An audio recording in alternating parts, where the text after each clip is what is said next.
Sí, bueno, tal cual un terremoto, ¿no? Que deja todas las cosas patas para arriba y cambiadas de lugar, rotas, desacomodadas y demás. Pero bueno, al día siguiente del terremoto mm, hay que armar el mundo de vuelta y hay que seguir, es decir, simplemente es un terremoto, ¿no? Eh, entonces, en realidad a mí me interesa más la idea de la relación con, ¿no?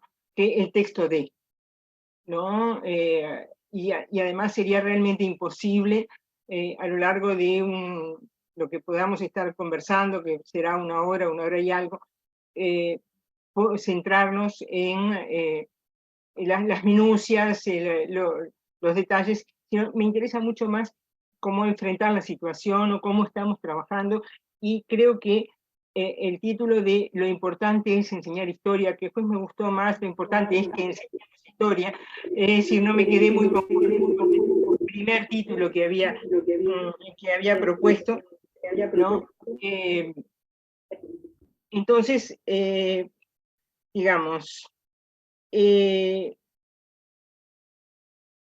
las 276 personas que estamos acá en este momento, más otras 276 o 580 o 990, no sé, más otras que estamos acá, y no solo en el Uruguay, sabemos, ¿no? Por experiencia que sin importar ni el curso, ni el programa, ni nada, cuando uno se para frente a una clase de historia, porque acá somos todos profesores de historia, lo que importa, ¿no?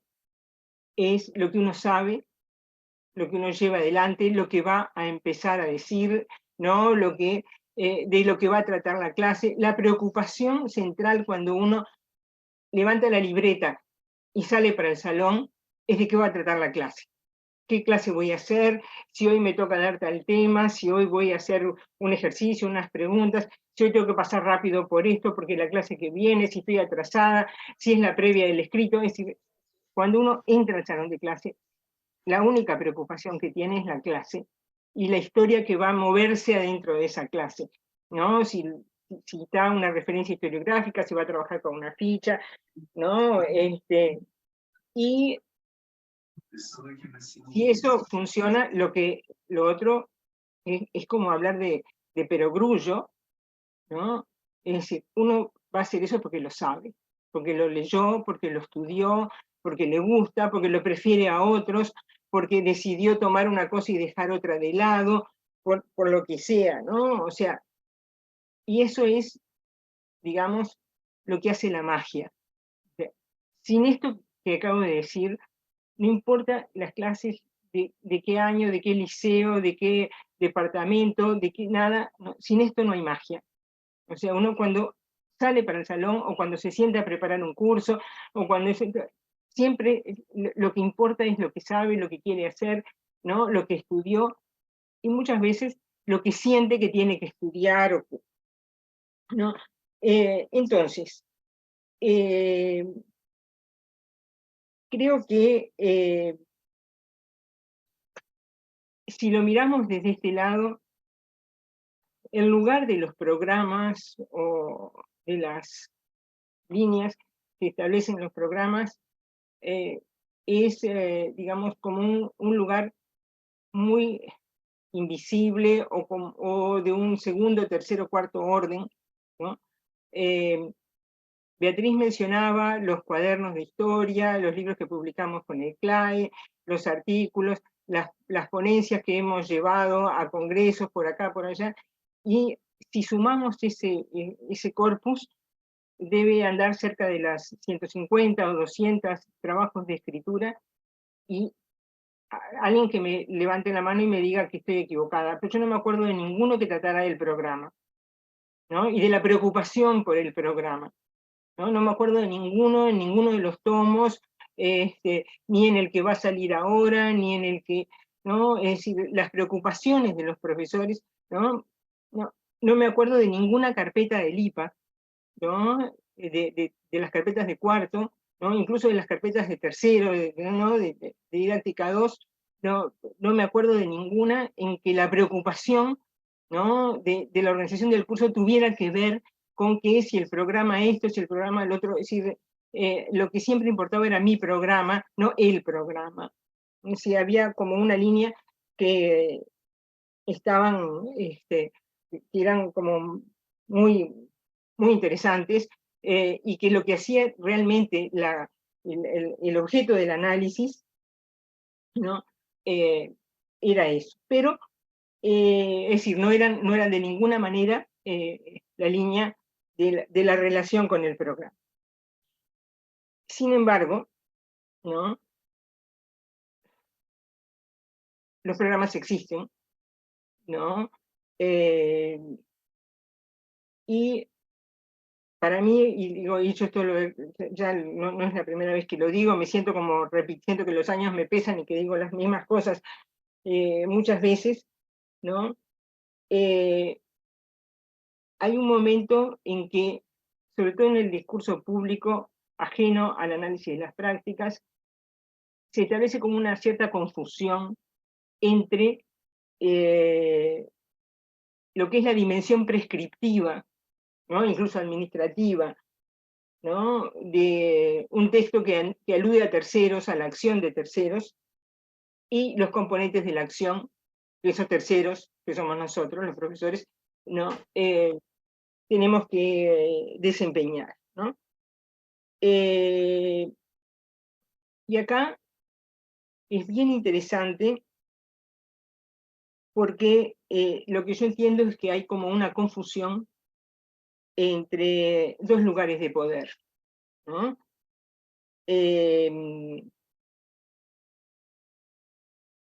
Digamos, está el poder administrativo, en esencia un poder político que establece reglas, cargas horarias, materias. Bueno, está, digo, ahora son unidades curriculares, o sea, llámale H, si siempre es lo mismo, es el profesor de historia que va a dar clase, y le llamemos como le llamemos, ¿no?, que establece programas, que tiene la potestad legítima de hacerlo, y que parece que el mundo no funciona sin eso, pero, esa es la parte de la confusión, la palabra pero, sí, de la confusión, pero es muy particular, es una palabra que existe, ¿no? Es decir, ojalá no existiera para algunos y que ninguna de las cosas que se dicen, ¿no? Este es el programa, pero, ¿no? No, este es el programa y punto, ¿no? Bueno, este es el programa, pero,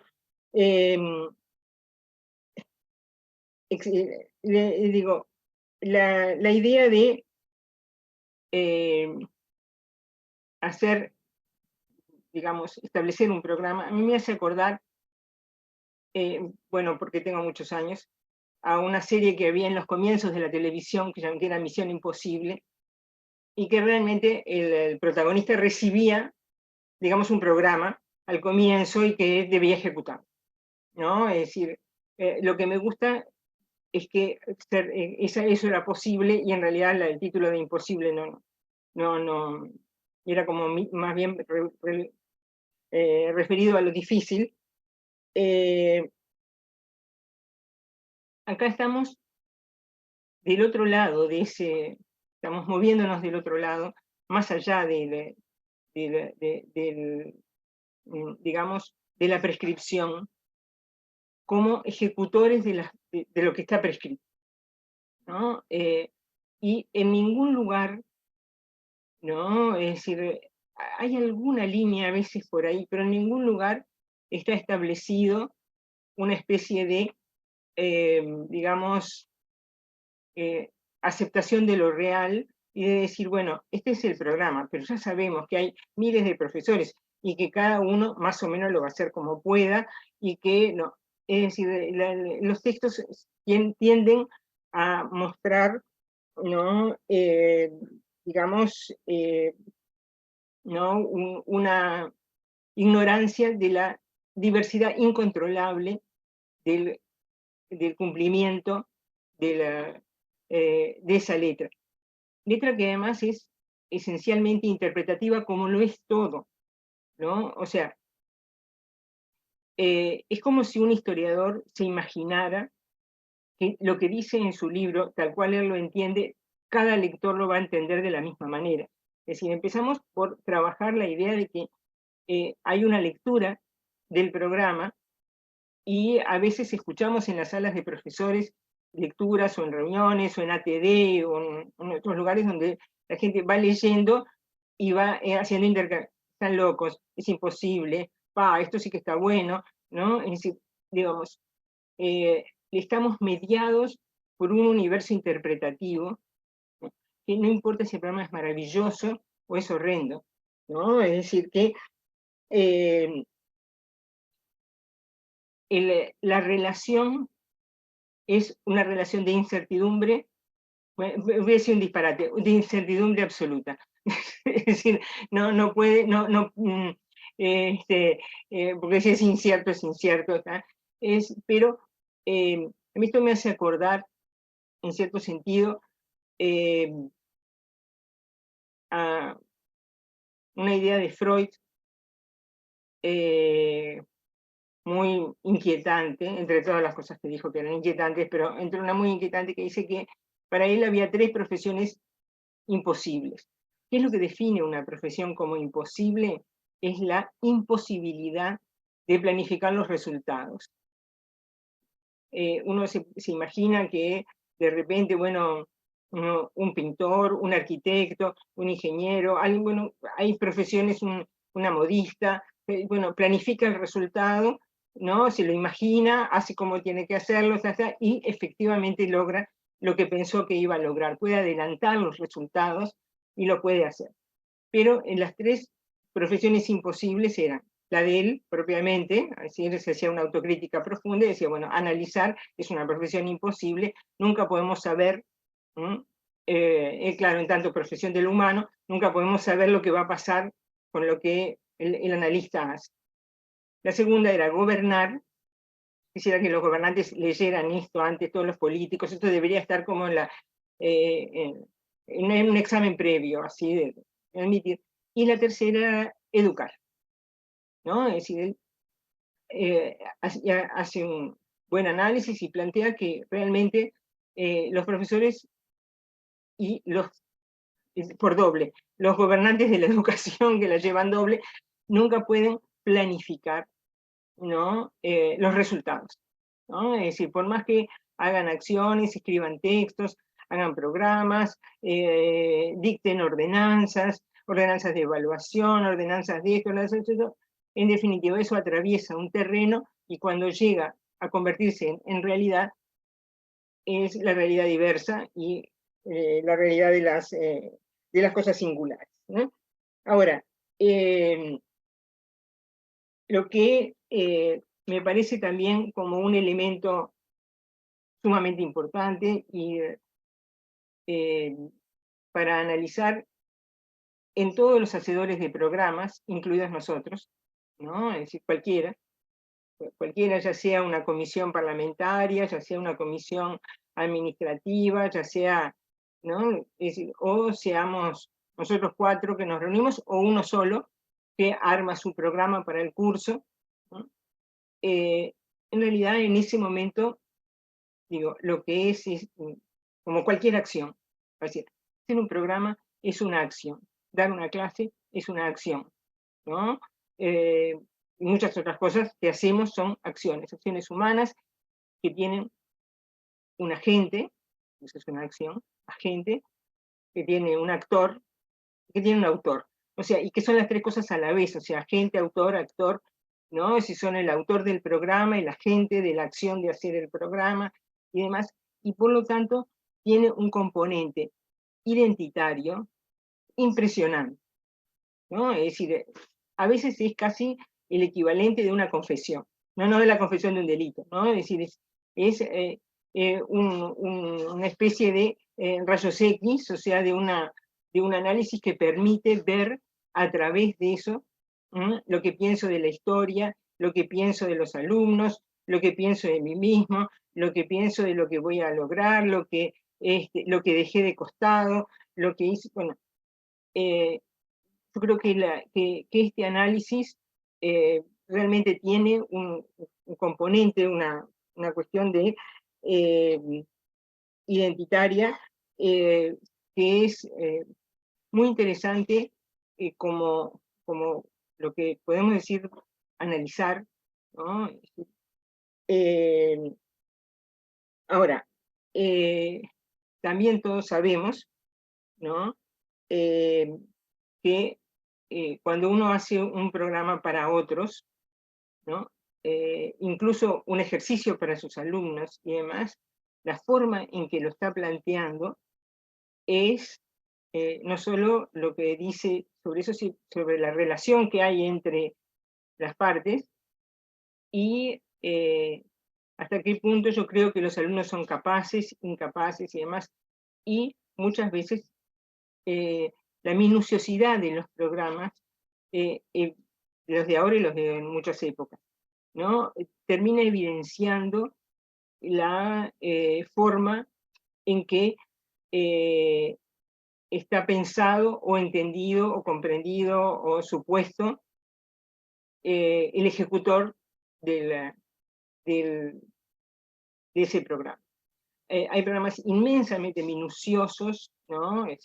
Y otros mucho más libres, ¿no? Ahora, es interesante cómo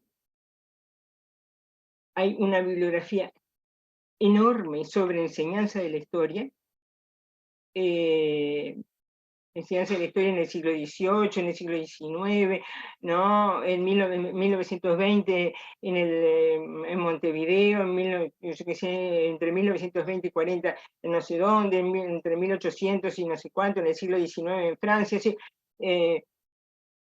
Que dan por sentado que los manuales y los programas equivalen a lo que se enseñaba y lo que se aprendía.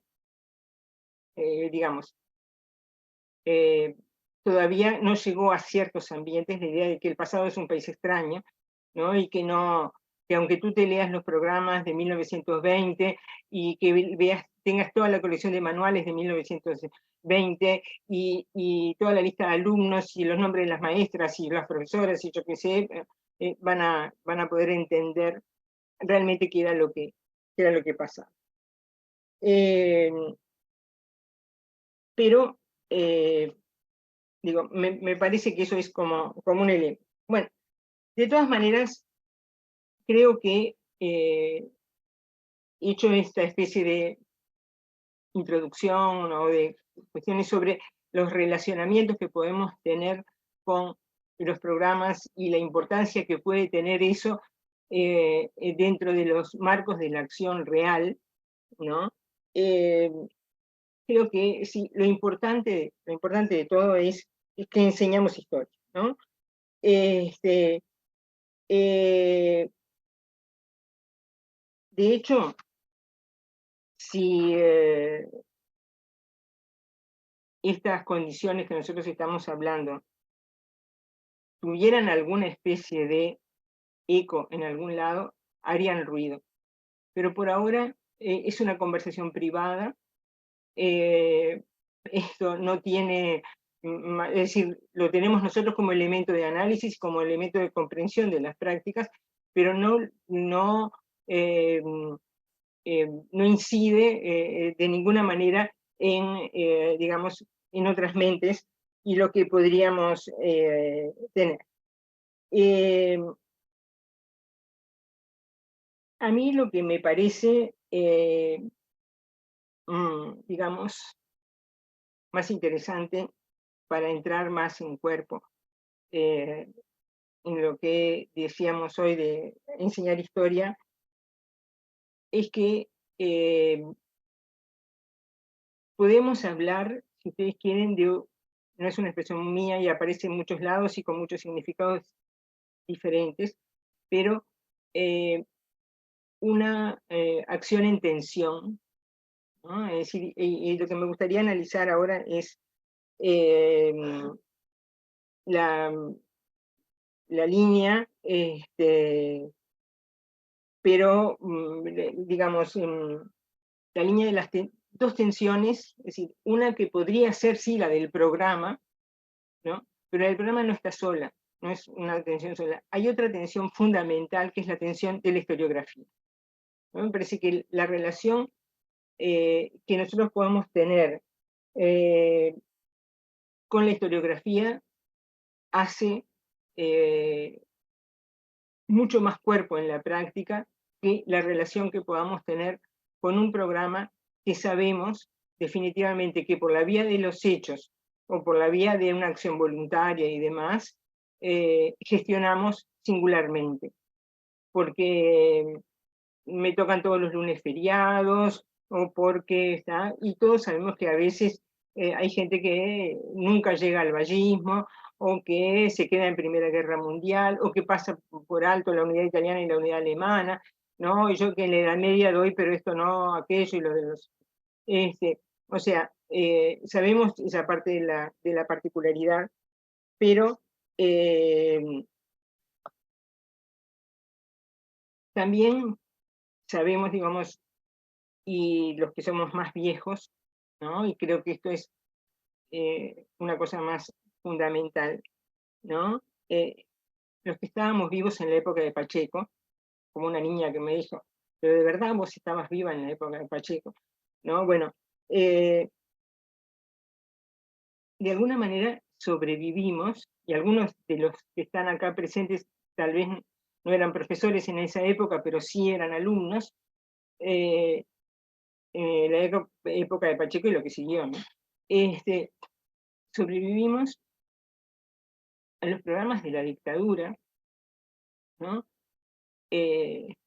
Sí, si alguno no lo sabe o no se acuerda, le diría que, por ejemplo, el programa de tercer año, que tenía 3 horas semanales de 40 minutos, empezaba en la prehistoria y terminaba en la Guerra Fría.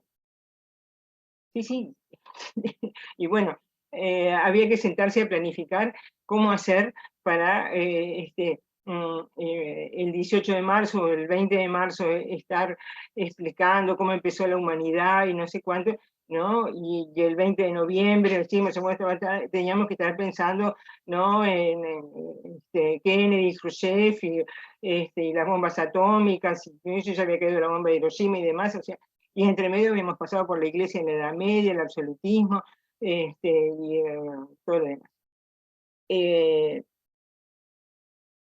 Yo creo que ahí muchos entendimos que lo importante es enseñar historia. Así que en ese delirio temporal, ¿no? De temáticas a vuelo de pájaro, ¿no? A lo que sea, como cada clase tenía que ser una clase de historia, ¿no? Aquella clase que tenía 40 minutos y en la que había que dar la colonización griega, y bueno, sí, porque la siguiente ya venía no sé qué, y porque Alejandro Magno cabía todo dentro de una clase, así que Alejandro era coronado, conquistaba a todo el mundo y después moría dentro de los mismos 40 minutos.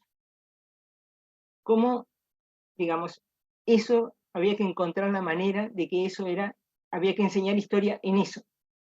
Relacionando anterior, creando una ficha, haciendo lo que sea, pero lo importante era que en ese momento, si quedara atrapado, digamos, lo que era enseñar historia.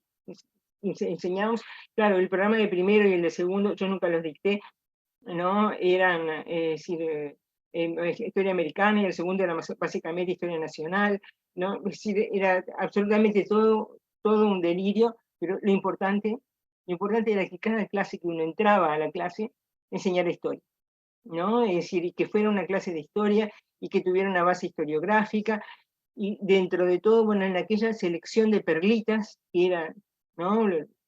La clase, el curso, ¿no? Termináramos enseñando historia. También, digamos, los que sobrevivimos al tránsito del IPA entre 1971 y 1974, ¿no? Entre medio que perdimos a la mayoría de los profesores, ¿no? Y que básicamente lo que entendimos fue que el profesor, el curso y demás, bueno, a veces importaba mucho porque era la señora de Artucio, o porque era Alfredo Castellanos, o porque era Vázquez Franco, y a veces no importaba nada, porque era Juan Pérez, que había caído del cielo, y hacía un programa de historia universal con 4 bolillas, ¿no? Y un solo libro, la historia de las relaciones internacionales de Renouven, y bueno, lo que entendimos es que había que estudiar historia, ¿no? Es decir, como habíamos hecho antes, y que lo que había que hacer era comprarse los libros o sacarlos de la biblioteca, o lo que sea, y sentarse a estudiar para ir a dar la clase, ¿no? Es decir, aunque sea en el grupo de práctica, o en lo que sea. Y que lo importante es eso, es decir, lo importante es uno mismo, no está del otro lado, y digamos, es ahí cómo nosotros podemos gestionar, digamos, las tensiones, no necesariamente con una dimensión programática compleja. Sobrevivimos durante años al programa de segundo, que nos llevaba de América a Europa, a la Revolución Francesa, a Simón Bolívar, ¿no? A los indígenas, a la colonización francesa. Es decir, sobrevivimos a eso de viajar a través del Atlántico, ¿no? A lo locos, pero igual de alguna manera encontrábamos sentido a hacer un programa de segundo año en el cual podíamos dar la reforma religiosa, y también ¿no? El movimiento juntista, ¿no? Y el artiguismo, y todo metido adentro del programa de segundo año. Bueno, y sobrevivíamos, y encontramos la manera de que eso fuera cada clase una clase de historia, ¿no? Es decir, que es lo que uno tiene que centrarse esencialmente, ¿no? Es decir, cómo poderlo dar, ¿no? En sentido de historia. Ahora, es cierto, ¿no? Digamos, que dentro de las tensiones, y no me voy a detener mucho en esto, ¿no? Hay una serie de tensiones que son fantasmáticas, de todo tipo. Porque como fantasmas funcionan los profesores que tuvimos, y les escuchamos dar una clase sobre esto que era maravillosa, y yo tengo que dar una clase del mismo tenor, pero no es eso. Funcionan los fantasmas institucionales, los fantasmas políticos, ¿no?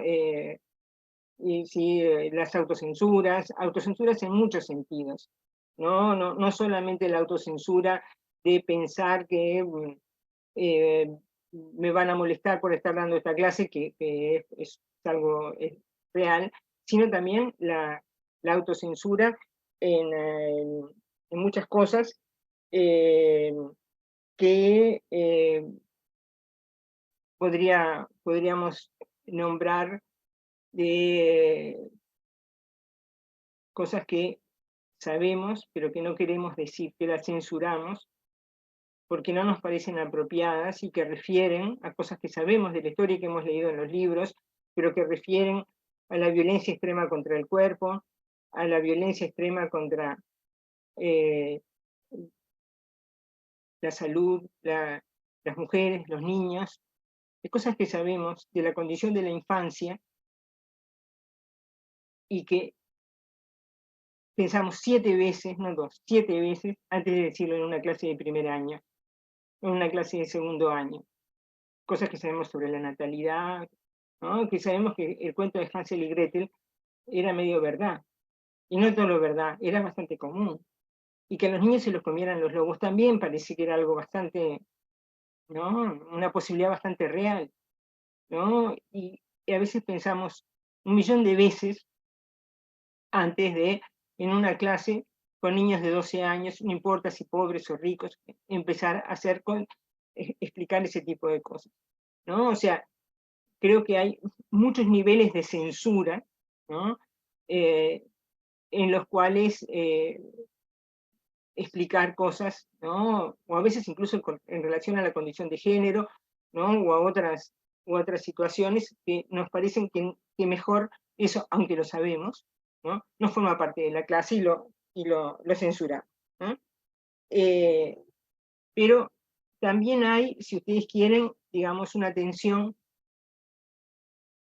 bien interesante entre lo que sé y lo que debería saber. Es decir, entrar a una clase y pensar que yo estoy dando la clase con lo poco que sé. Y a veces lo poco que sé es un tema que no me importa, y entonces lo poco que sé no me causa ningún problema. Pero a veces lo poco que sé está en lucha permanente con lo que debería saber. Que yo en realidad estoy re desactualizado en esta bibliografía y debería sentarme a leer tal otra cosa, ¿no? Y debería, sí, porque además estuve hablando con unos compañeros, estuve viendo el programa de fulano, en el examen vi lo que proponía fulano y lo que propone Mengano, y yo en realidad estoy lejos de eso, ¿no? Es decir, hay una dimensión moral, estrictamente moral, ¿no? De ese juego entre lo que sé y lo que debería saber. Lo que no estoy actualizado, yo me recibí hace 20 años y ahora resulta que veo que mi practicante trae una bibliografía sobre no sé qué que yo realmente no conozco, o dio una clase basado en no sé qué, y esto, o sea, una tensión enorme, enorme es en la relación a la actualización historiográfica, en los temas que nos importan, porque a veces hay temas en que uno no quiere estar actualizado ni le importa, porque nunca va a dar más que alguna cosita eh, sobre eso, ¿no? Es decir, eh, bueno, eh, las cosas que sé y que he visto, que hay un libro entero para eso, pero a mí me toma 4 frases decir, ¿no? Como dice Analía, ¿no? Pasamos de noche, hay temas enormes por los que pasamos de noche, y es una, digamos, una cuestión también sobre la que uno responde y responde en tensión, ¿no? Es cierto que yo en algún momento en el programa de quinto empecé a hacer cortes y en principio era una introducción que pasaba por el absolutismo y no sé qué, y después la Revolución Francesa era un momento de pasar y nada más, así que hasta que en un momento decidí que el programa empezaba en Revolución Industrial y todo lo demás se quedaba afuera, ¿no? Es decir, que no había Revolución Francesa y no había nada, era solo el siglo XIX y XX, ya está. Bueno, pero eso es una tensión y un nivel de decisión, ¿no? Es decir, con respecto al programa oficial, evidentemente, ¿no? Es decir, el programa había que empezarlo en absolutismo, teóricamente, ¿no? Es decir, pero bueno, yo lo empezaba finalmente, después de varios recortes, bueno, esas tensiones, año a año, en que los temas como primero el absolutismo empezó a dejar de ser, era como el preámbulo de la Revolución Francesa, después la Revolución Francesa era como el preámbulo de no sé qué, y después ni el absolutismo ni la Revolución Francesa eran el preámbulo de nada, y desaparecieron del programa, y lo que había era una presentación general del siglo XVIII durante 20 minutos, y el primer tema del curso era la Revolución Industrial, y había que leer de todo. Pero, quiero decir, esas tensiones, digamos, son muy importantes y significan enseñar historia. Es decir, porque no esté la Revolución Francesa o porque no estuviera el absolutismo, porque no estuviera nada, no significa que, digamos, la clase dejara de ser de historia. Porque la otra tensión, y es importante, es la de los, digamos, invitados a la clase. Los temas, ¿no? Y eso realmente, si ustedes revisan los artículos que han publicado los colegas, ¿no? En los cuadernos, ¿no? Es decir, en los de CLAE, en los otros, voy a pasar un aviso, tenemos un libro nuevo, está por salir, va a ser solamente digital, de descarga gratuita en CLAE, y bueno, estamos ahí, ya están diseñando la tapa, o sea, quiere decir que vamos a tener noticias pronto. Bueno, si leen cualquiera de los 11 libros y este 12avo y demás, se van a dar cuenta que, y los que no han escrito también, ¿no? No es que sea un privilegio de estas 80 personas, ¿no? Es decir, muchas más. Una cosa divina es que hay temas invitados, autores invitados, miradas invitadas, ¿no? Que en realidad no están en el programa. La la subalternidad y las miradas decoloniales no están en ningún programa, ¿no? Es decir, bueno, cómo realmente digamos, la tensión entre lo que sé y debo hacer entrar al curso de todas maneras, ¿no? Debo entrar a mi clase, digamos, en lo personal, les voy a decir que esa tensión con respecto a la expansión imperialista y a la descolonización, ¿no? En mi caso personal fue muy complicada, porque en definitiva yo tenía Hoffman, Mies, Duracell, yo qué sé, bueno, más o menos unos autores muy clásicos, eurocéntricos absolutos y demás, y cuando empecé a entrar en contacto con otra bibliografía, había que rearmar el curso, ¿no? Es decir, en principio quedaba Spivak, escrita aguja, escritos en el pizarrón, como que existían otras miradas, y después había algunos textitos, después había algunas cosas explicadas, bueno, y finalmente dejé el curso antes de seguir leyendo, pero que si hoy tuviera que tomar un curso de quinto de nuevo, y lo volvería a empezar en Revolución Industrial, capaz que ni la Revolución Industrial lo empezaba en imperialismo, bueno, pero donde empezara, obviamente esas nuevas lecturas estarían, ¿no? La atención estaría, y no están en el programa, son invitados, ¿no? Es decir, y yo estoy segura de que hay, segura, conozco, podría documentar, no, y a lo mejor están acá presentes, entre las 277 personas que están, gente que tiene muchísimos invitados en la clase, ¿no? Muchísimos autores invitados, temáticas invitadas, y que forman parte de las fichas de trabajo, de los escritos y demás. O sea, ahora, eso es una forma de estar en tensión, ¿no? O de agregar cosas al programa, de poner, ¿no? Pero también forman parte del compromiso que uno tiene con la materia que entiende. Eso es enseñar historia, ¿no? Es decir, bueno, la historia que sé, la enseño, ¿no? Es decir, y muchas veces, realmente, en ese punto es donde está verdaderamente el disfrute, ¿no? Es decir, el encontrarle sentido a la cosa, ¿no? Es decir, bueno, yo estoy enseñando esto, ¿no? Es decir, y estoy incluyendo a estos autores, ¿no? Para otra mirada, aunque sea de la Revolución Francesa, aunque sea del mundo medieval, aunque sea de la expansión imperialista, aunque sean otros temas, ¿no? Es decir, de la Revolución Cultural China, ¿no? O temas del siglo XX o temas de América, ¿no? Pero creo que ese juego, ¿no? De tensiones, digamos, que diríamos entre lo que sé y lo que debería saber, ¿no? Es decir, que reconozco que no lo sé o que lo sé muy poco, lo que sé, pero no quiero enseñar, por las razones que sea, ¿no? Razones que me exponen políticamente o razones que me exponen en la sensibilidad de la clase. O sea, yo sé muchas cosas de repente sobre un personaje o sobre una época y no las quiero decir, ¿no? No quiero que formen parte, ni las quiero preguntar. No lo quiero poner en un escrito donde los alumnos me escriban que los niños se morían de hambre, ¿no? ¿no? O que sí, que muchos bebés morían porque su mamá no tenía con qué, ¿no? Es decir, y bueno, que atender un parto,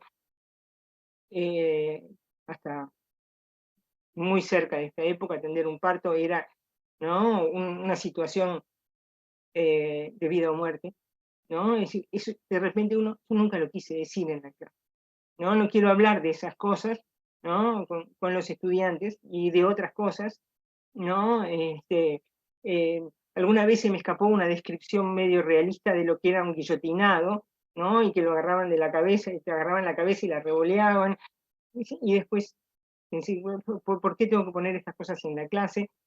¿No? Es decir, no es una clase solo de historia política, la historia cultural es maravillosa, ¿no? Bueno, pero hasta dónde uno admite que puede poner cosas que ha leído. Bueno, tenemos ahí algunos diálogos muy interesantes con La matanza de gatos, ¿no? Con la gran matanza de gatos, ¿no? No sé si yo trabajaría con la gran matanza de gatos, ¿no? Es decir, cuando los gatos son mascotas, ¿no? Es decir, eran mascotas en ese caso, pero bueno, lo que pasaba, bueno, lo que insisto en abordar sin importancia, o sea, lo que insisto en pasar de noche. Toda la Primera Guerra Mundial empezó un día y en 40 minutos ya estamos en el armisticio, ¿no? Entre que hundieron los barcos y yo qué sé, ¿no? Insisto en pasar, como hay gente que insiste en detenerse en el año 14, en el año 15, en el 16, en Estados Unidos, ¿no? El hundimiento del Lusitania, e insiste. Bueno, se da cuenta que esto es como un ADN, ¿no? Es decir, todos estamos hechos de lo mismo, pero somos todos distintos, ¿no? Es decir, hay que partir de esa base, ¿no? Si todos tenemos las mismas cosas, pero de alguna manera las tenemos combinadas originalmente y singularmente, la diferencia con el ADN verdadero es que nosotros podemos gestionar el nuestro, modificarlo, cambiarlo, ajustarlo. Y finalmente, digamos, la tensión entre lo que debería ser y lo que yo agregué y hago por mi propia cuenta. Entonces, para empezar a abrir el diálogo, ¿no? Y así podemos ir conversando, ya son las 9. Creo que lo importante es no generalizar y no hacer conversaciones sobre las cosas que son. Es decir, yo me he pasado hablando, la única forma que tenía de no generalizar era contar algunas cosas que me habían pasado a mí, ¿no? Es decir, volver sobre eso, y creo que lo que puede hacer más rico este intercambio, es decir, no es solamente escuchar, que ya terminó, ya está aburrido, ya es una clase, ¿no? Ya van como 45 minutos hablando, ya está por sonar el timbre, así que creo que aparte de lo singular, recordar, ¿no? Que siempre enseñamos una versión de nuestra versión de la historiografía, ¿no? Cuando eso llega a la clase, ya pasaron 2 versiones. O sea, nosotros leímos, entendimos, y de lo que entendimos damos una versión a los alumnos. Los alumnos la recogen y hacen cada uno su propia versión, y a veces son preciosas, divertidas, sorprendentes, ¿no? Y todos tenemos una para contar, ¿no? De las cosas como han sido, ¿no? Ahora, dejando de lado las singularidades, yo quisiera, digamos, perdón, las generalidades, quisiera escucharlos, escuchar planteos, y poder hablar entre nosotros de situaciones, opiniones, y, digamos, retomar algunos de los elementos de los que yo estuve trabajando para poder em, darles otra mirada, ¿no? Estoy viendo que recién hay gente que está llegando, pero bueno, eso es así. Bueno, quisiera escucharlos, quisiera que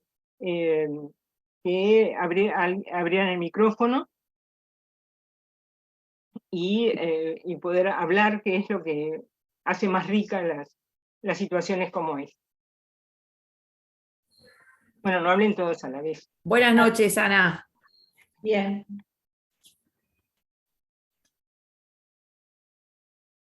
Buenas noches. Buenas noches. ¿Quién Soy está hablando? Virginia Sousa, desde Tacuarembó, la saludo. Es un placer Sí, aprender de sus libros, pero es un privilegio escucharla, así que muchas gracias. Sabe que yo le planteo lo siguiente, dentro de esta tensión que usted nos explicaba ahora, yo me encuentro en un programa de 3er año de ciclo básico, con que de la sociedad, del Uruguay del 900, de la sociedad del 900, pasamos directamente al vallismo, sin pasar por las revoluciones civiles. Y me encuentro con que uno de mis invitados en el aula me pregunta por esas revoluciones. Entonces, en esas prioridades que uno tiene dentro del programa y en esos tiempos tan acortados que siempre nos están apurando, ¿verdad? Y máxime ahora que tenemos que planificar de acuerdo a las competencias, y estamos todos bastante complicados con eso, sin saber que ya las venimos aplicando hace mucho tiempo en la práctica docente. Yo me siento en la libertad, y concuerdo mucho con usted en eso, de que hay algunos temas que nosotros tenemos que sortear dentro del programa con total libertad, como también hay otros que debemos incluir y que no están. Porque eso también es parte de enseñar la historia. Si no, este muchacho de tercer año que tiene que saber historia nacional, si no sabe de las revoluciones civiles, no va a entender después la dualidad entre el campo y la ciudad que nos sigue hasta el día de hoy. Entonces yo me siento en la obligación de enseñar revoluciones civiles y cómo fue que después Valle unificó el país de 1904, porque si no el muchacho no lo va a entender y no está la historia bien enseñada, a mi entender. Claro, eso es lo que cuenta Virginia. O sea, dos cosas sumamente importantes. La coherencia, o sea, vos enseñás historia, o sea, la coherencia, perdóname, yo te tuteo, vos tuteame a mí, ¿no? Gracias. Yo tuteo a todo el mundo. Digamos, para todos, o sea, la coherencia entre lo que tú estás explicando, ¿no? Es decir, y que, digamos, en un terreno igual que el del que fabrica programas, trata de vencer la incertidumbre, o sea, estás tratando de hacer lo que tú imaginas que un alumno puede querer, puede entender. O sea, eso es lo mismo que la gente que imagina lo que un profesor puede enseñar con el programa. O sea, los alumnos entienden a su manera cada uno, y también son todos hijos únicos, son todos diferentes. Podemos generalizar más cosas, podemos trabajar algunas cosas por la experiencia, ¿no? La experiencia de haber vivido cosas y la experiencia de ser expertos, ¿no? Experiencia en el idioma español tiene más de un sentido, ¿no? Es decir, en ese nivel de experiencia que tú tenés, y además sos la dueña del discurso. Es decir, si para ti el discurso no cierra, si no vas a poner las revoluciones, bueno, pues las pones, ¿no? Es decir, las agregás y las incorporás a lo que sea. Y si alguna cosa medio como que sobra, o que no da el tiempo, o que más bien pasar de noche, eh, pasa de noche, y bueno, el tema es encontrarse con los alumnos y sentir que uno enseña historia, ¿no? No que cumple el programa, que enseña historia, es decir, que la historia que vos sabés, la que leíste en los libros, la que leíste en este libro, la que le va a dar coherencia a tu discurso, que es la que le da coherencia a la relación con los alumnos hasta cierto punto, ¿viste? Es decir, porque hay alumnos que no se cuelgan nunca, ¿no? Y alumnos que están colgados a cada palabra que decís y que a la vez siguiente, pero profe, usted la vez pasada dijo esto Es y verdad. aquello. Bueno, entonces, parece que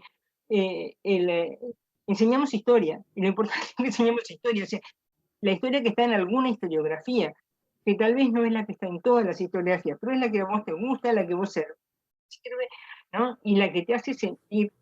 Mira que la palabra sentido y el verbo sentir, como saber y sabor tienen las mismas raíces, lo que le da sentido a, eh, a tu discurso, y lo que te hace sentir que tenés los pies en la tierra, es, es esa estructuración. Y más o menos, te digo, es para cualquier programa, y se pueden imaginar los que tuvimos que dar aquel programa de tercero, que empezaba en la prehistoria y terminaba en la Guerra Fría. O sea, y algunos de ustedes habrán sido alumnos en ese programa. Bueno, eh, fíjense que, bueno, había que encontrar la manera en pasar, ¿no? De la prehistoria de Egipto a Mesopotamia, de Mesopotamia no sé cuánto, a Grecia, a Creta, a Grecia, no sé cuánto, como sea, pero lo esencial de la relación, ¿no? La relación tiene posibilidades cuando el discurso tiene para uno mismo un nivel de coherencia importante, ¿no? Tal vez los alumnos van vienen, están distraídos, consultaron el celular, faltaron 3 clases, ¿no? Tienen escrito de física la clase siguiente, por lo tanto, no sé qué, o les pasa algo personal y no importa cuál es tu discurso, no llega, ¿no? Porque ya sabemos, eso no es algo que nosotros podamos hacer y estemos seguros de los resultados. Pero tenemos derecho y tenemos la necesidad de imaginarnos la posibilidad de un resultado, ¿no? Y de estar atentos a, digamos, a la ida y vuelta de lo que pasa eso. Pero bueno, los que tienen tendencia psicoanalítica le dicen envoltura psíquica de la clase, o sea que de alguna manera podrías envolver. Y me diste una oportunidad de pasar un aviso de coherencia de los términos. No solo en el Uruguay, está bastante difundida, ¿no?, la idea de las competencias. De hecho, están llamando competencias a las capacidades, ¿no? Desde Aristóteles, potencia y acto no son la misma cosa. Él le dice energeia y dínamos, ¿no? Es decir, la capacidad es en potencia, la competencia es en acto. Si yo digo, una secretaria competente es una persona que yo tengo la constancia de que hace bien las cosas. La competencia es la eficiencia, ¿no? Es decir, es horrible el nombre de eficiencia, huele a, ¿no? ¿No? Pero la competencia es la eficiencia, ¿no? Es una persona competente, dice, bueno, no, pero yo qué sé, este chofer es muy competente, ¿no? Es decir, uno tiene la constancia, ¿no? Ha comprobado a través de la acción de que el chofer es competente. Cuando uno dice es capaz, la capacidad es en potencia, no es en acto, ¿no? Cuando uno dice fulano es capaz de matar, no es un asesino, es simplemente capaz. Es capaz de robar, ¿eh? Es capaz de mentirle a la madre, es capaz de cosas, pero no tenemos la competencia. Si ustedes quieren un ejemplo bien del uso de capacidades y competencias para el mundo educativo, muchas veces tenemos en una mesa de examen, por ejemplo, y un alumno entrega un examen horroroso, mayormente sin responder las preguntas, una respuestita así nomás, ¿no? Y el comentario del profesor del curso es, qué pena, porque fulano es muy capaz. O sea, en potencia podía haberlo, pero en ese momento lo que no fue competente. Si hay una expresión que no tiene sentido de ninguna manera, es enseñar por competencia. Ustedes se dan cuenta que el disparate de decir que vamos a enseñar por competencia. ¿Pero qué quiere decir enseñar por competencia? Ser competente es en acto. O sea, uno es competente cuando ya sabe hacer las cosas, ¿no? ¿Cómo vamos a enseñar por competencias? Enseñar es para que aprenda algo, para que pueda hacer algo. Es decir, tenemos que promover de alguna manera, si esto tuviera algún nivel de sentido, ¿no? Es decir, tendríamos que promover la potencialidad, es decir, teníamos que promover la capacidad de aprender, la capacidad de razonar, la capacidad de algo, es decir, encontrar la manera de que el alumno sea capaz de, ¿no? Es decir, pero digamos, eso es realmente es una tragedia, porque se ha asumido un discurso y una terminología que se impone, como se imponen las modas, de cortarse el pelo de una cierta manera, de pintarse los ojos de una manera, de comprarse zapatos así, o de usar una cartera no sé cuánto, bueno, así como, cartera de la moda es una moda terminológica, no solo del Uruguay, sino como mucho más fuerte, y que en realidad no habla de nada, ¿no?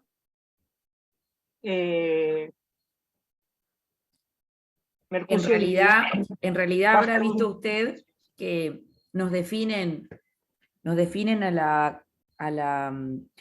lo definen como una habilidad que debería de tener el estudiante para entender el mundo globalizado. Entonces es una capacidad, no una competencia. Claro. Claro. Es una capacidad, no una competencia. Competencia quiere decir que uno es competente, ¿no? Es decir, cuando uno tiene competencia, pero, a ver, la competencia de las carreras, la competencia de tal cosa, lo que se mide es la capacidad de hacer las cosas, o sea, en realidad, ¿se entiende? O sea, cuando hay una competencia del saber, es el que sabe más, es el más competente, el que compite mejor, ¿no? Es el que se desempeña mejor. Y en el fondo, miren, es horrible, pero la palabra competencia ser competente es ser eficiente. Y la palabra eficiencia huele a podrido y nadie lo quiere decir, ¿no? Es decir, que tengamos que ser eficientes, no queremos, no, hay toda una cosa con el conductismo, con la eficiencia, con la tecnología, con los... Pero entonces estamos subidos a las competencias, que es el sinónimo de eficiencia. Pero le pusimos otro nombre que es mucho más moderno y que, sí, que tiene alguna cosa así, que realmente una cosa es ser capaz y otra cosa es ser competente. Úsenlo en frases simples, ¿no? Es decir, ya les dije, fulano es capaz de matar, pero no por eso lo pueden condenar por nada. Tiene que ser un asesino competente, haber matado realmente a alguien, ¿no? Es decir, ustedes tienen la competencia de asesinar, no la capacidad. Pueden ser muy capaces, y todos podemos ser capaces de muchas cosas, pero no ser competentes, ¿no? Es decir, y tenemos esos alumnos que son muy capaces, pero finalmente no son competentes. O sea, saben muchísimo, no tienen eso, pero bueno, el día del examen se ponen nerviosos. Y todo eso. Bueno, disculpen este desvío, pero...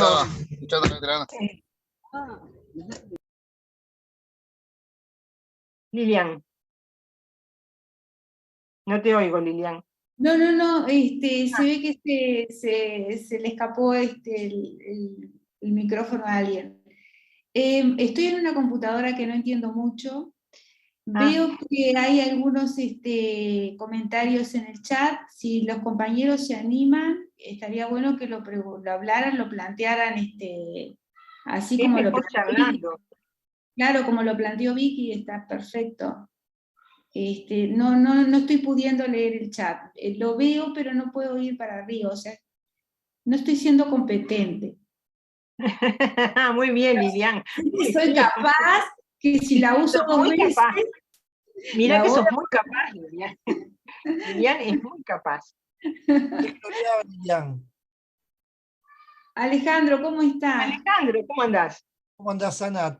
Si quieren puedo leer lo que dice el chat ahí. Hay una compañera que pregunta. Bueno, dale, perfecto. Dale, Alejandro, vos siempre fuiste nuestro apoyo tecnológico. Eras competente en tecnología. Muy capaz, pero además muy competente. Yo soy a la vez incapaz e incompetente. Bueno, mira. Si soy incapaz no puedo ser competente de ninguna cosa. Acá está Gabriela Márquez que dice: indago en las miradas de coloniales en la historia, ya que entiendo que la historia eurocéntrica no habla de mí, de mi identidad y de mis ancestros. Tiene muchos silencios y omisiones. Busco esas miradas y voces que no han hablado aún y que tampoco reflejan las identidades diversas que tenemos en el aula. O sea, más que una pregunta era compartir una reflexión con el grupo. Una reflexión magnífica, magnífica, sí, y eso está llegando hasta donde yo desde mi casa, pero con gente con la que hablo, y con todo, estoy llegando, viendo que eso está entrando por todos lados, se está filtrando lo de colonial, ¿no? Andábamos en la posibilidad de traer a Ruffer de vuelta este año, pero por ahora está en suspenso, ¿no? Es decir, para tener otra charlita con él, otra vuelta. Carla Bernardoni, ¿cómo estás? Carla, ¿levantaste la mano? Sí, Carla tiene Estaba silenciada, sí. Levanté la mano porque, bueno, primero agradecer a la APU, agradecer a Ana Zavala, si bien me integré un poquito más tarde, pero bueno, me parece sumamente interesante, bueno, como siempre, leerla y más escucharla. Una pregunta concreta, Ana. A mí me interesa mucho el abordaje de la historia reciente. Y bueno, como son los 50 años del golpe de Estado, vengo de una sesión de cine donde vimos la casa de Luisa, sobre Luisa Cuesta, bueno, en fin, tú decías hace un ratito que a veces lo que sé no lo quiero enseñar porque no me quiero exponer políticamente, entre otras cosas. Em, a mí me parece, y me gustaría escucharte, que hay temas que nos exponen más, que generan en nosotros una mayor autocensura. Y bueno, quería preguntarte en relación a eso, ¿cuál es tu visión, tu mirada? Y bueno, mi visión es muy personal y más compleja, ¿no? Primero sabemos que hay como cazafantasmas, que en realidad no importa lo que digas, ¿no? Si decís Pacheco Areco, o si decís dictadura, o si decís cualquier cosa, ya salen, ¿no? Es decir, que no es necesario ni siquiera un abordaje complejo, es decir, porque la cosa tiene como dos lados, ¿no? Es decir, el que, digamos, de hecho, en una política de haciendo honor a las cosas, en una política de terrorismo, es una política terrorista, suspende a un profesor, lo llama a otro lado, publica una nota en un diario diciendo que en el liceo de tanto se está haciendo no sé cuánto y no sé qué, o sea, una política de fantasmas. Pero, por otro lado, entiendo que hay como, digamos, un porcentaje o un margen, ¿no? A, digamos, ser absolutamente invisible a, a los que están esperando, ¿no? En todo momento salir a las... yo me acuerdo que durante la dictadura, una vez me fue a inspeccionar un inspector de secundaria, y tomé como por una especie de cosa, no sé, de kamikaze, delirante, no sé, que estaba dando sociedad feudal. De hecho, hice un abordaje muy ortodoxo dentro del marxismo. No estaban los términos, ¿sí? No estaba clase dominante, no estaba plusvalía, los términos no estaban, pero estaba, digamos, el esquema entre quienes producían y quienes se quedaban con la producción, y quienes esto, había dividido la clase en 3 sectores, una cosa así. Y cuando salimos, le dije, bueno, no, me preguntó, ¿usted tiene clase en el público? Digo, no, porque tengo 2 nenas chicas, y por ahí, no, dice, no vaya porque no le van a dar. Yo estaba re destituida. Y cuando, bueno, empecé el comentario de la clase, me va a matar, ¿no? Me va a decir quién sabe qué cosas. Me dice, ¿sabe lo que? Usted habla muy rápido. Dice, pero una clase muy buena. Y me puso 89.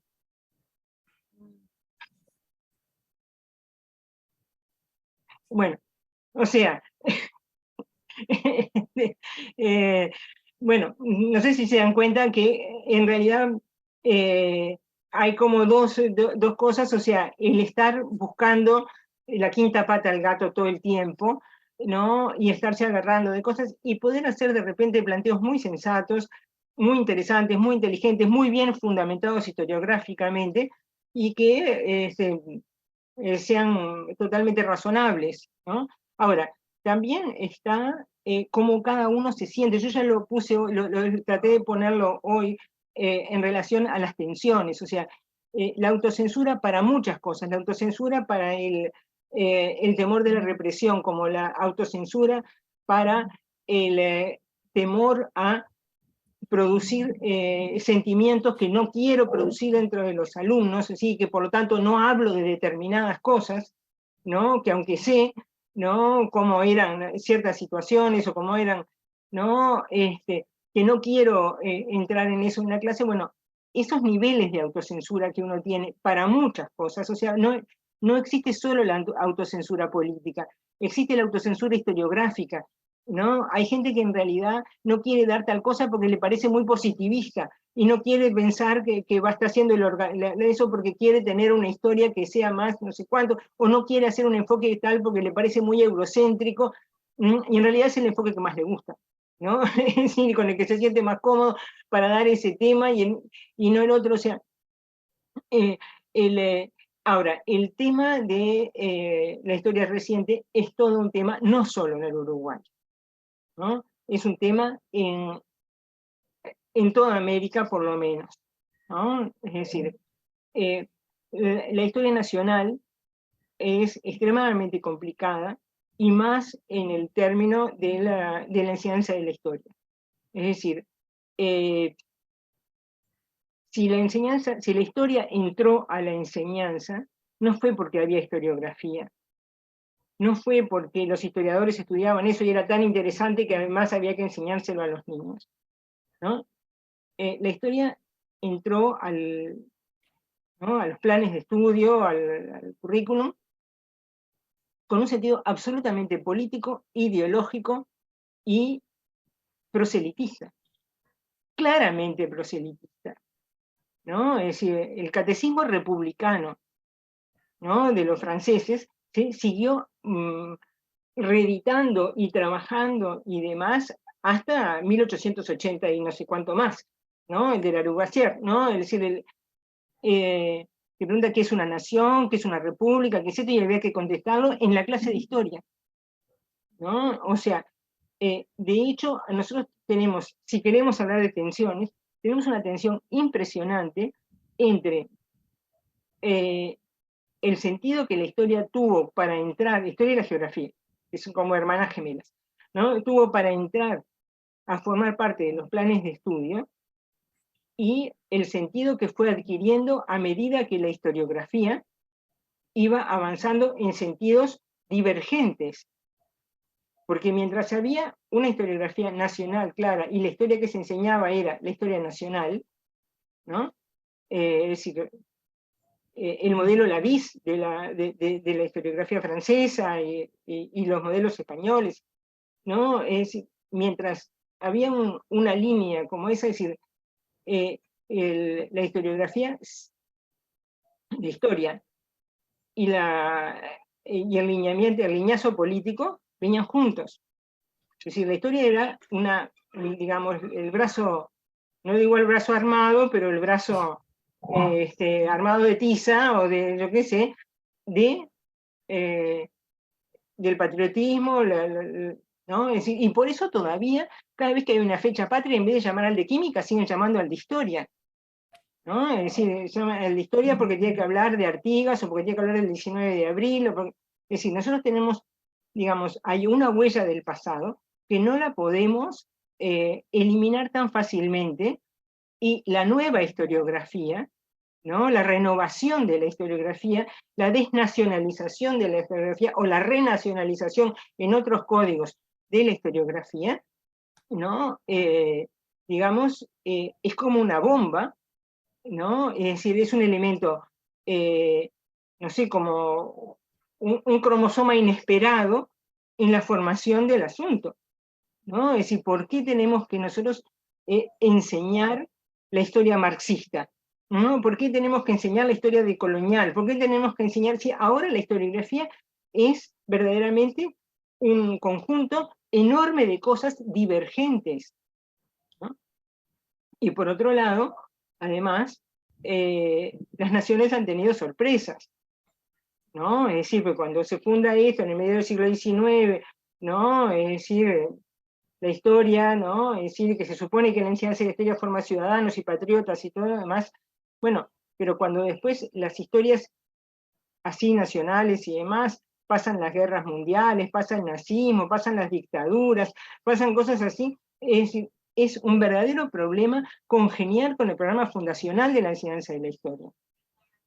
Es un verdadero problema congeniar con eso, ¿no? Congeniar las historiografías, congeniar los temas, congeniar los enfoques, ¿no? Es decir, porque realmente para lo que fue hecha la máquina, ¿no? Y lo que tiene la máquina ahora es como completamente distinto, ¿no? Es decir, entonces, claro, digo, decir nosotros, lo importante es que enseñamos historia, es una frase como muy compleja, hasta decir que qué historia enseñamos, ¿no? Es decir, yo puedo estar enseñando una historia, ¿no? En la cual las cosas pasaron de una determinada manera y puedo estar enseñando otra, y a veces no es importante, ¿no? Es decir, en realidad que yo esté discutiendo entre sí los orígenes de la revolución industrial tienen que ver con las máquinas o tienen que ver con el aumento del comercio ultramarino, y estoy discutiendo entre Hobson y Hobsbawm, ¿no? Yo qué sé, bueno, en realidad parecería como,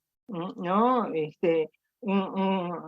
Una cosa un poco, un debate sobre la sala de los angelitos, ¿no? Es decir, bueno, pero una cosa es que con las historias recientes y con las historias nacionales, y no solo en el Uruguay, es todo un tema por donde lo miren. Agarran cualquier revista de historia y todos los temas, así los grandes conflictos en la historia nacional, bueno, los mexicanos, ni les digo Estados Unidos. Estados Unidos tienen todo, y Canadá, es decir, tienen toda una complejidad de, digamos, intentar encauzar en una sola línea, ¿no? La historia de los Estados Unidos o la historia de Canadá, en la cual, digamos, bueno, el tema con los negros, con los esclavos, con los esclavistas, con los territorios comprados, con los indios, con las naciones originarias, no se imaginan el lío que es eso, ¿no? Y los teóricos de la enseñanza de la historia diciendo que la historia forma ciudadanos, patriotas y demás en 2024, ¿no? Que siguen, tenemos todo un debate bien interesante, ¿no? Y una cuestión para mirar entre la enseñanza de la historia y las propuestas. Lo que pase con los alumnos está en otro terreno, ¿no? Es decir, lo que los alumnos piensen, se acuerden de mi clase, ¿no? Es decir, aquella clase que tuvieron conmigo en 1974, ¿no? O en 1985, capaz que no se acuerdan ni que tenían historia, era una materia del liceo, preguntarán. O sea que también debemos ser realistas en eso. Muchas gracias, muchas gracias. De nada, Carla. Ana, quería comentarte que a pesar de la edad y que soy grande ya, sí hubo una tensión cuando empezaron a aparecer los nuevos programas, ¿no? Y ahí me acordé de vos y de tus clases y de los intersticios. Siempre hay intersticios donde podamos dar la clase y enseñar historia. Y eso fue como que me tranquilizó de una forma impresionante. Me quedé tranquila, o sea, ¿por qué no puedo usar terrorismo de Estado? O sea, lo dijo el señor Jorge Valle antes que yo y está el documento y lo puedo mostrar. O sea, fue como desenredando una madeja que me dejó tranquila. En ese sentido, ¿no? En mi clase de historia. Hay otras tensiones que van por fuera de lo que es lo disciplinar, ¿no?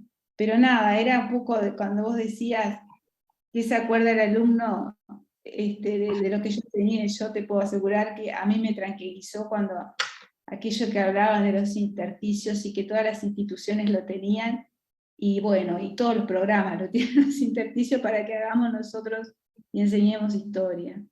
Gracias, Ana, yo te agradezco. Nada, Liliana, escuchamos, son 9:30, no sé cuánto rato más tenemos. otra intervención, o Alejandro, si lees algún otro, das la entrada a algún otro chat, que haya alguna otra persona que haya hecho un comentario, que quisiera participar. Tengo dos comentarios juntos que son cortos. Uno de Eloísa Josami, que dice: lo que sucede es que parece que ahora solo vale saber hacer y no el saber pensar. Nunca aparece en el marco curricular ese saber pensar. Y Alejandra dice: buenas noches, gracias por abrir a la reflexión como siempre. A modo de opinión, considero que el trabajo compartido, abierto a los intercambios, a los equipos, tiene un potencial para el abordaje de esas tensiones que no hemos reconocido del todo. Y después está Karina Díaz Sosa Karim, y dice: para el Tusser la enseñanza se veía como aparato reproductor de la ideología dominante, y la materia historia ni que hablar. Y entonces uno podría hablar con algunos alumnos que fueron nuestros alumnos y que les preguntáramos alguna cosa que sacaron 9 o 10 en el escrito y que no se acuerdan de nada, y entonces tendríamos un baño de realidad. Mariana Doval. Mariana Doval tiene la manito levantada. Estoy acá. Sí. Mariana, ¿cómo te va? ¿Todo bien? Bien, bárbaro. Bueno, qué bueno escucharte, muchas gracias, y la verdad que sí, una felicidad estos encuentros. Aunque sean virtuales, son muy enriquecedores, la verdad que Pero sí. igual nos vemos. Y claro, no, es re valioso. Me quedé pensando en esto de las tensiones, creo que un poco Lilian decía algo ahí, o yo capaz que interpreté que iba para el mismo lado, que estaba pensando, qué valioso esto de, y a mí también me hizo como, me fortaleció, me parece que eso, por eso es la fortaleza de los encuentros, esto de enseñamos historia, ¿no? Y esto es lo que nosotros venimos a hacer, y que tenemos como espacios de resistencia cuando nos acordamos que lo que estamos haciendo es enseñar historia, pero creo que hay una tensión ahí. A mí se me ocurre que es como que nos está marcando este inicio de curso de 2023, y ya viene hace rato también, ¿no? En esto entre somos profesores de historia, profesora de historia, y también somos funcionarios, ¿no? Porque no solamente la tensión entre los contenidos que yo llevo a clase, lo que me dice el programa, sino, y pensaba mucho en esta noción que vos decías de las autocensuras. Pero también en cómo funcionamos, ¿no? Esto de acordarnos de pensar, que muchas compañeras lo venimos haciendo, ¿no? Pero esto de qué clase de historia quiero dar, qué contenidos voy a seleccionar, qué es lo importante para mí, mientras que tengo que atender el bombardeo de llenar no solamente la libreta, sino ahora como 80 cosas que necesito llenar, tengo que hacer unos cursos de actualización donde me van a decir cosas que, ¿no? que en realidad, claro, no vienen de la mano con el tipo de enseñanza de la historia en la que yo creo, ¿no? O el saber que yo traigo, sino como que, entonces, claro, me desenfocan, y me quedé pensando eso también, esa como otra tensión que tengo que resolver, y la tengo que resolver en la práctica, y se me lleva un montón de energía y un montón de tiempo, y me parece que tiene que ver también con esto, ¿no? Con el desafío actual, y bueno, en realidad capaz que es hasta un agradecimiento de esto, de reforzar, gracias por ponernos en perspectiva de que hay, ¿no? espacios, y que nuestro espacio de resistencia es es como, bueno, en lo que tenemos, en las condiciones que tenemos, enseñamos historia, hacemos opciones que tienen que ver con, ¿no? con esto de la opción ética, moral, de estar como, bueno, actualizamos la bibliografía, pensamos los problemas de historia que queremos llevar al aula, pensamos clases de historia, pero bueno, no olvidar que esto, ¿no? También para reconocernos entre colegas que sabemos que estamos viviendo, y que para muchas personas a veces es una angustia, ¿no? De esta cuestión del control, de qué va a pasar y dónde estoy parado, esto, ¿no? El piso sobre el que estoy parada, ¿es firme o se está moviendo? Todo eso. Es que agregaste una tensión que es la tensión con funcionario, que yo no mencioné, en el momento de armar el guión no la tuve en cuenta, pero es cierto, hay una tensión que es la tensión con que, es decir, hay una estructura funcionarial, hay que venir a la clase, hay que hacer los escritos, hay que llegar en hora, que hay una determinada cantidad de cosas que no es, no son reuniones los sábados de tarde, así que nos vemos y llegamos a la hora que queremos. Y yo qué sé. Cosas Ahora, que tuvimos toda la vida, pero como que me parece que hay como, ahora se sobrecargó un poco más, yo lo siento así. yo estoy jubilada, así que no, pero el ruido del río trae eso por todos lados, ¿no? De que hay como ajuste de tuercas, ¿no? Y que, bueno, por ese lado está. Finalmente, no nos olvidamos más, es una cosa que sabemos desde el principio, la enseñanza no es la causa del aprendizaje. O sea, si los chiquilines no estudian, no atienden, eso no aprenden.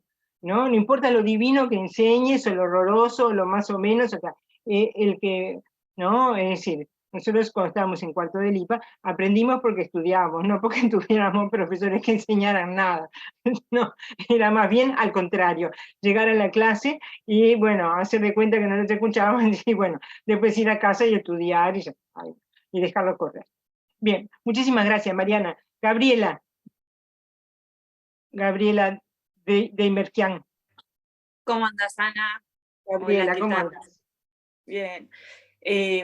Un poco pensando en esto de las tensiones, creo que, y más con el tema que puso la profesora en el tapete de lo que era la historia reciente, a veces nos quedamos sin la voz de los alumnos, ¿no? Porque antes teníamos muchos alumnos que lo primero que te preguntaban es, profe, ¿vas a llegar a la dictadura? Y hoy lo mencionás y los chicos no saben a qué estamos haciendo referencia.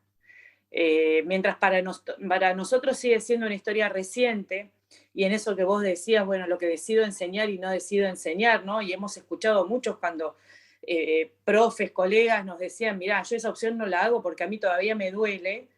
Para los chicos es lo mismo que les hables de Colón o de la prehistoria, en eso de la lejanía que sienten, ¿no? Bueno, Gabriela, el chiquilín que me preguntaba a mí, pero vos estabas viva en la época de Pacheco. Claro. O sea, en la época de Pacheco, en la época de Jesús, de Artigas, no importa, es decir, él podía pensar que cualquier cosa que yo dijera pertenecía a un tiempo pasado lejanísimo. Decía, no, pero yo estaba, no, yo me acuerdo, dice, pero vos estabas viva, o sea, como diciendo, ¿de qué me estás hablando? ¿De qué año es eso? Claro, un niño de 10 años, 9 años, pero sí, entiendo lo que vos decís, con temas que están más lejanos o más cercanos y que en definitiva son tan abstractos, ¿no? El feudalismo, ¿no? Como el reparto de tierras o como el vallismo, ¿no? Es decir, la historia tiene para nosotros esa bendición y maldición a la vez, que es solamente un discurso. Porque el profesor de biología quiere hablar de no sé, la célula, o de no sé qué, y trae una a la clase, ¿no? El profesor de física quiere hablar de lo que, y lo trae a la clase. La profesora de historia no puede traer nada a la clase, ¿no? Sí puede traer un documento, pero no, tiene que hablarlo, es decir, solamente construye un discurso y podríamos de repente ni siquiera vernos, ¿no? Es decir, porque además la historia la leemos en un libro, nunca vimos al historiador, nunca le escuchamos la voz, a veces por curiosidad, ahora que hay internet, podés poner, ¿no? Que vean un video de fulano hablando, pero ¿no? De otros no tenés nada. Es decir, entonces, claro, somos una materia abstracta y discursiva, ¿no? Completamente, que depende del cuerpo del profesor en un no sé cuánto por ciento, de la forma de la voz, de la expresión, de los gestos, ¿no? Y de la capacidad que tenga para hacer 7 cosas a la vez, porque mientras está diciendo eso, está escribiendo en el pizarrón, está señalando a fulano que está callado, le está cerrando el cuaderno o el libro al otro para que no sé qué, o guardando, ¿no? Y seguimos hablando, ¿no? Es decir, en ese sentido, es una materia dificilísima, ¿no? Sí. Dificilísima, ¿no? De poderla enseñar porque en realidad no existe, es un discurso, ¿no? Está en el pasado y podemos construir la idea de hace 500 años, hace 5.000 o hace 50.000, ¿no? Y haces una raya en el pizarrón y haces eso, pero en definitiva es lidiar con la abstracción del discurso, ¿no? Tal cual. En ese sentido, ¿no? Cuando logramos ¿no? el encuentro con otra mirada, porque vino interesado, porque le gusta, porque le llamó la atención, o porque otro, es maravilloso, pero es una materia dificilísima, porque el de literatura, que es un discurso, trae el libro, ¿no? Y se lo pone delante y le dice, bueno, hoy vamos a ver este libro, ábranlo en la página 4, ¿no? O vamos a leer Hamlet, acto 1, bueno, Hamlet, acto 1, lea fulano, usted es Horacio, usted es fulano, usted es Mengano, ¿no? Y lo tiene que leer. El profesor de historia ¿no? Es decir, solamente, ¿no? Construye todo lo que quiere decir en base a un discurso y a unos gestos, y si puede trae una lámina del Partenón o trae una lámina de no sé qué, pero, ¿no? O bien los puede llevar a un paseo por la ciudad vieja, o los puede llevar, pero no los puede llevar al París de la Revolución, o no los puede llevar a la Plaza Roja. ¿No? Y ahora que tenemos recursos digitales, que podemos decir, pero tenés razón, Gabriela, en eso. Es decir, es una manera, ¿no? En que, digamos, la discursividad se vuelve absolutamente abstracta, ¿no? Y, digamos, los alumnos no terminan entendiendo lo mismo, ¿no? Y a veces en cada preguntas. Es decir, que no, nada, es porque realmente solo tenemos el discurso para conectarnos, ¿no? La gente se queja de estudiar de memoria, pero muchas veces hay que decirle, chiquilines, esto es lo que hay que saber de memoria, esta fecha, esto lo tienen que saber de memoria, ¿no? Primeramente pedirá la independencia, eso se lo aprenden de memoria, ¿vieron? Y después trabajamos. Cuando saben que primeramente pedirá la independencia, lo hacen. Si no permita se haga ley sobre, bueno, está, no permita se haga ley, bueno, y es que en realidad nosotros enseñamos de memoria. Está horrible, sí, tienen la peor prensa del mundo, pero nosotros no sabemos las cosas, ¿no? No nos acordamos que Howard dice tal cosa y tal otra, no nos acordamos que tal y cual. No podríamos ni empezar a dar clase. Es decir, Tal tenemos cual. un ejercicio fabuloso de la memoria. Gabriela, sí, dale. Incluso en esto que estás diciendo de la memoria, yo me enojaba cuando escuchaba mis propias palabras en los escritos, ¿no? Cuando vos das la clase y después en el escrito aparece lo mismo que vos decís, no, pero ¿por qué? Si lo que quiero es que vos me des tu opinión. Pero es eso, al ser un discurso, después es lo que se ve reflejado en el intercambio o en la evaluación, o termina saliendo tus propias palabras. Sí, Ni siquiera la del historiador. Y bueno, las palabras del historiador, sí, una vez a mí, un alumno, yo le elogié cómo había hecho el análisis del discurso de Robespierre sobre cuando iba la condena al rey, yo qué sé, y me miró así y me dice, hice como Hobsbawm, es un crack.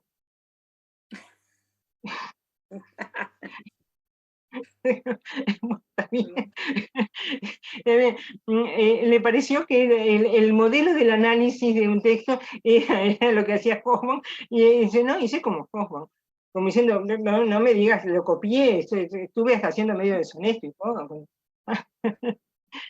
¿Vera es Valentín? Valentín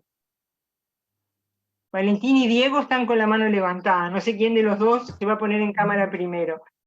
Bueno, ¿cómo andan? Valentín, ¿Todo bien? ¿cómo andás? Bien. No, yo te voy a preguntar una cosa que creo que no te gusta mucho hablar, Ana, pero vamos a molestar entonces. Acá en este Zoom hay muchos practicantes y de algunos departamentos que no voy a nombrar, pero donde los liceos funcionan como cuarteles. Incluso respecto al tiempo pedagógico, o sea, te sacan sin parar horas por proyectos, por ejemplo. O sea, a veces no tenés el tiempo de dar la clase de historia, porque durante 3 semanas tuviste proyectos que no tenés horas. Entonces, entre esto que planteaba Mariana del tema del funcionario y lo que planteaba Lilian del tema del intersticio, si podemos como desarrollar un poquito eso, porque realmente hay mucha gente que está con problemas de eso que parece una pavada, pero hay lugares donde es mucho más reprimido que en otros, mucho más controlador. Bueno, digamos, Valentín, estoy un poco, digamos, desde mi casa tengo muy buena vista, pero no tanto.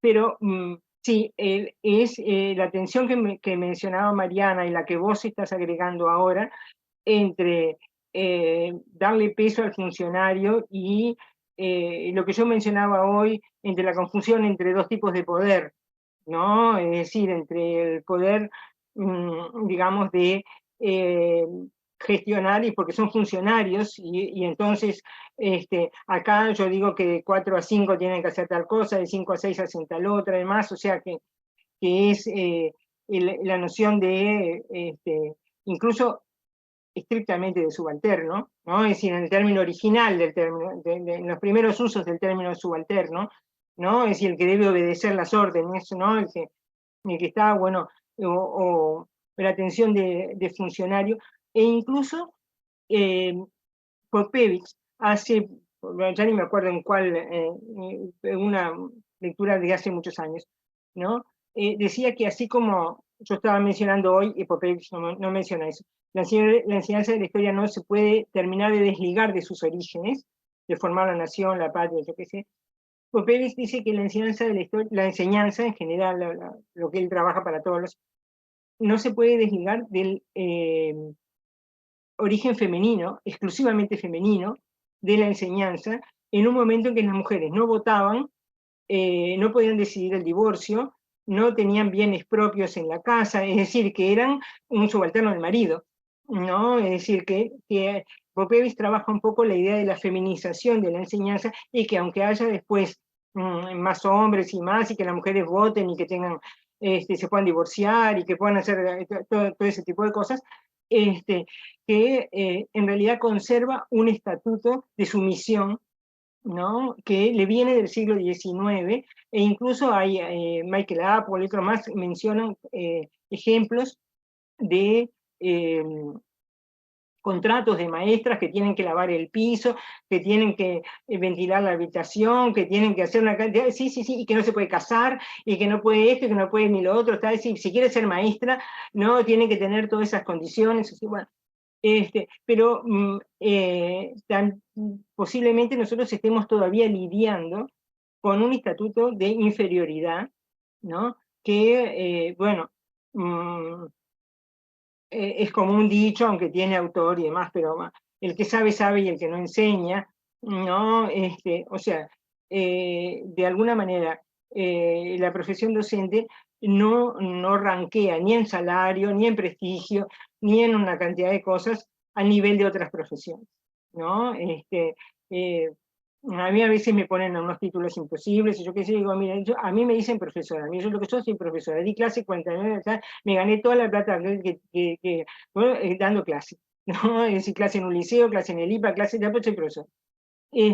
Pero es cierto que todavía queda un lugar que además está como más desprestigiado cuanto más chiquitos son los alumnos. Entonces la maestra de preescolar, ¿no? Es decir, el profesor, la maestra, el profesor de la maestra, ¿no? Es decir, maestro de preescolar, ¿no? Los profesores de liceo, los que tienen segundo ciclo, los que están en la universidad y no sé cuántos.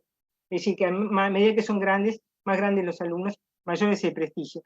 Y entonces, las condiciones de, digamos, sumisión, sometimiento, ¿no? Tienen como más posibilidades de hacerse sentir, y me imagino lo que lo nuevo estás diciendo tiene ese sentido. Y bueno, aprovechamos y lo miramos históricamente. Sí, como si fuera que de repente esto es más difícil para manejarlo con gente de otras materias, pero con la gente de historia está. ¿Podemos pasar a Diego Bentancur? Chao, Valentín. Buenas noches a todos y todas. Primero, agradecer a la APU por esta instancia. Yo comparto lo que decía la compañera hace un rato, este inicio de curso ha sido particularmente complejo para todos y todas. Estamos bombardeados de fichas, programas, reimplantaciones, de cursos, más no cursos, ahora la supuesta acreditación de la titulación universitaria, que no tenemos ni idea de lo que va a hacer. O sea, estamos como siendo bombardeados todos los días por eso, por el deber ser del funcionario. A mí me gustaba compartir con todos y con todas esto de cómo estamos también bombardeados digo que las temáticas de la historia, uno tendería a pensar, bueno, obviamente pasado reciente es un momento complejo, y está siendo un momento complejo en este momento. No en vano toda la discusión que implicó la reformulación del programa, y las palabras que se decían y las palabras que no se decían, pero cómo también estamos, o sea, somos bombardeados desde distintas aristas. Yo el año pasado, en el tramo final ya del año, estábamos trabajando con los gurises de primero la religiosidad griega, los dioses, y bueno, y es algo que los gurises se supercuelgan, les gusta, ven como las distintas facetas, y una de las dinámicas que habíamos hecho con la otra profesora de historia era que íbamos a sortear dioses y diosas, y los gurises tenían que venir para la clase subsiguiente caracterizados como ese dios o como esa diosa, y bueno, y presentarse como si fueran ese dios o como si fueran esa diosa. Se generó una dinámica súper linda con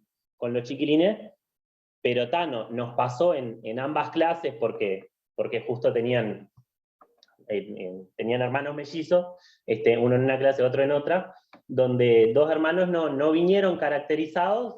Nosotros lo dejamos pasar. Después nos enteramos que había habido un cuestionamiento por parte de las familias a los docentes de historia, a Mariana y a mí, porque estábamos enseñando religión, porque les estábamos enseñando una creencia religiosa a los gurises, y cómo se nos iba a atrever a los profesores de historia meterles en la cabeza una creencia religiosa a los chiquilines, a lo que realmente Mariana y yo, la primera actitud que tuvimos fue reírnos, porque, o sea, nos parecía dantesco que el planteo de una familia sea que le estábamos enseñando religión. Pero digo, ¿cómo ese cuestionamiento hacia el quehacer docente viene desde temáticas súper sentidas para quienes tenemos una sensibilidad específica con el trabajo del pasado reciente, pero puede venir desde las aristas que uno pensaría más estrafalarias? Como para sumar eso, y vuelvo a decir, muchas gracias a la APU, y muchas gracias a Ana. Gracias por tu reflexión y por compartir con todos este asunto. Bueno, son casi las 10, podríamos tener una intervención más, y después ya todos mañana tienen clase o tienen otras cosas. No sé si quedan más participantes que quieran.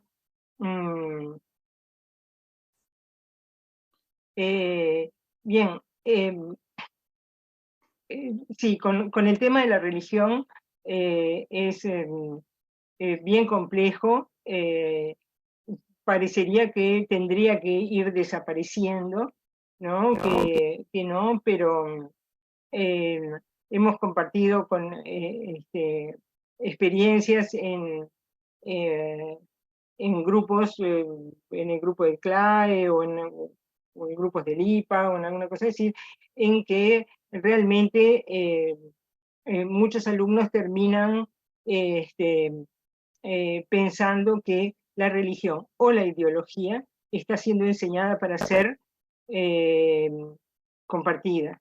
Eso es cuando vamos a dar marxismo, ¿no? Y vamos a dar el anarquismo y Proudhon, y te miran con una cara como, y vamos a dar marxismo, sí, vamos a dar marxismo para saber lo que decía Marx, nada más, o sea, pero no te tenés que hacer marxista, no te preocupes, ¿no? Porque además después vamos a dar también a Proudhon, que no tenía mucho que ver con eso, y también vamos a dar, así, pero mirá que después viene Hitler y Mussolini y Franco, y mirá que ahí está muy muy diversificada el asunto, si te querés elegir alguna, pero lo importante es que para el día del examen sepas, ¿no? Algunos de los preceptos del marxismo, algunas de las cosas de esas, pero no interesa que te conviertas a nada, ¿no? Es decir, supongo que con las religiones y con el origen del cristianismo y con la religión egipcia y con algunas otras cosas, pueden surgir de repente de la mediación con las familias, o sea, alguna interpretación bien extraña acerca del sentido que tiene para la gente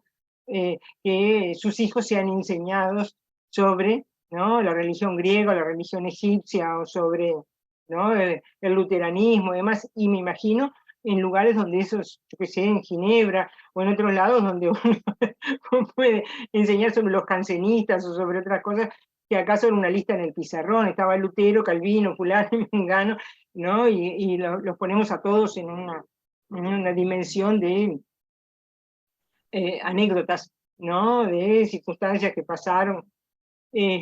Pero bueno, la Inquisición, pero es cierto que las religiones y las ideologías políticas son siempre complicadas de traspasar, ¿no? cuando para muchos alumnos no es en realidad, es hasta decorativo, ¿no? Si te preguntan, pero verdaderamente en esa época los dioses podían hablarle a las personas, ¿no? Sí, algunos te plantean, pero los de la Inquisición de verdad los quemaban, ¿no? Cosas así. Entonces, bueno, son siempre temas, y más, si tú querés, y con Alejandro hemos compartido algunas instancias, cuando en realidad hay, desde el punto de vista religioso, una toma, ¿no? Como puede haberlo desde el punto de vista ideológico, ¿no? Es decir, porque, a ver, yo no puedo dar una cuestión del nazismo que los alumnos sientan que yo tengo alguna clase de cercanía, ¿no? Es decir, pero me puede pasar con unas religiones, ¿no? Bueno, pero eso es un asunto bien interesante.